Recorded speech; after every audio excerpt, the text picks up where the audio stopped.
Right, chapter 12. There we have side plate with Sir Basil. Sir Basil's having a nice hot drink. Here are Sir Basil's huskies.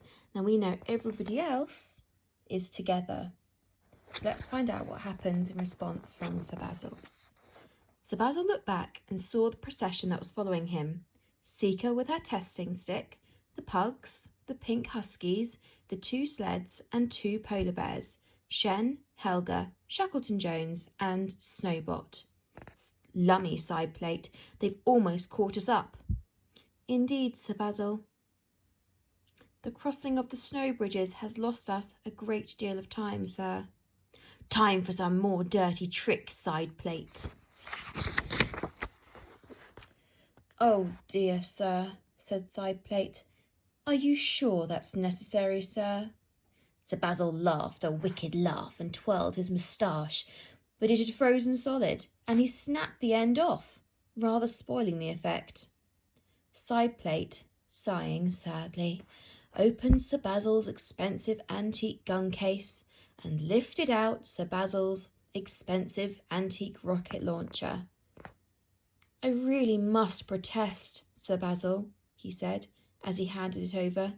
Your behaviour is most unsporting. When we return to London, I shall be tendering my resignation, sir. Tender whatever you like, side plate, sneered Sir Basil, getting the rocket launcher ready and pointing it at the snow bridge, which the others were just about to cross. I shall have my wish granted by then. I shall be the richest man in the world. I'll be able to hire billions of butlers, better butlers than you bounder.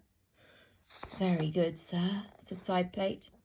He winced as Sir Basil pulled the trigger and a rocket went shooting towards the snow bridge. Sir Basil was a rubbish shot.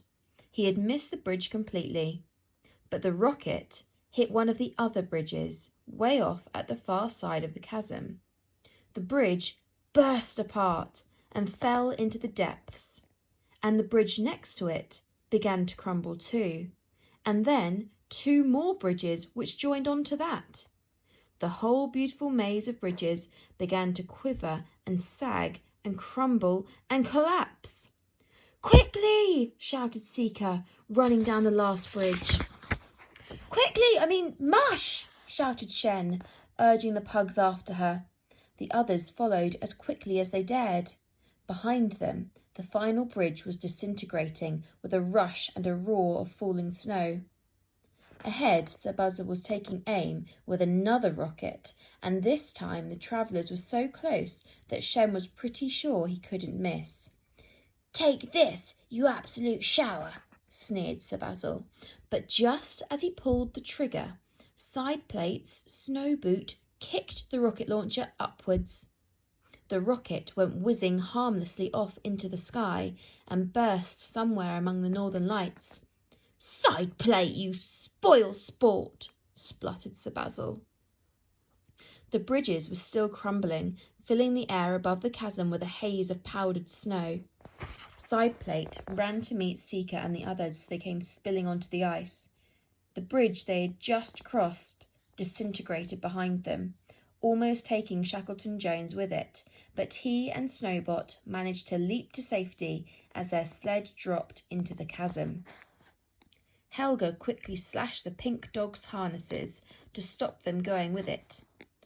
I must apologise for Sir Basil's behaviour, ladies and gentlemen, said side plate, helping Shackleton-Jones climb over the edge of the chasm. He has always been a most unsporting gentleman. So long, side plate, called Sir Basil, leaping aboard his sled. I'll go even faster without you.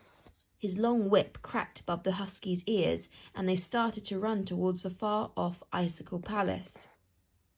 But just then, with a massive thump, a big, jagged, glowing thing came slamming down, smashing the sled to pieces and catapulting Sir Basil high into the air. That last rocket had done a lot of damage when it exploded up there among the northern lights. Now broken shards of light were dropping all around, freezing as they plummeted through the chilly sky. Aye! There goes Sir Basil. Shen and his friends waited until the rain of broken lights was over. Then they picked their way between the shards to where Sir Basil's sled lay splintered. Sideplate disentangled the dogs, who ran off in all directions, woofing happily. Sir Basil had landed in a deep drift of snow. He scrambled out, shouting more threats and shaking his fist. But his fist seemed smaller than before. All of him did.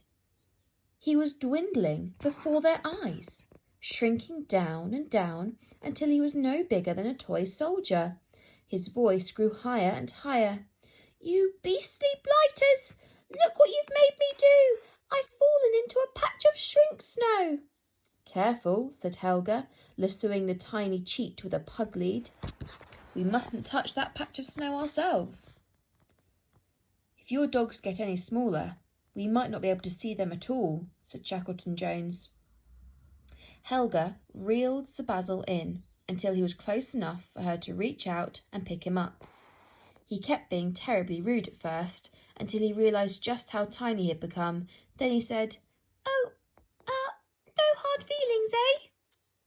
"Is there a cure for shrink snow?" asked Shen. "I don't think so," said Shackleton Jones. "The effects may wear off eventually." "But I can't stay this size forever," wailed Sir Basil. Helga handed him to Sideplate, who put him in a lunchbox for safekeeping, making sure to punch some air holes in the lid first.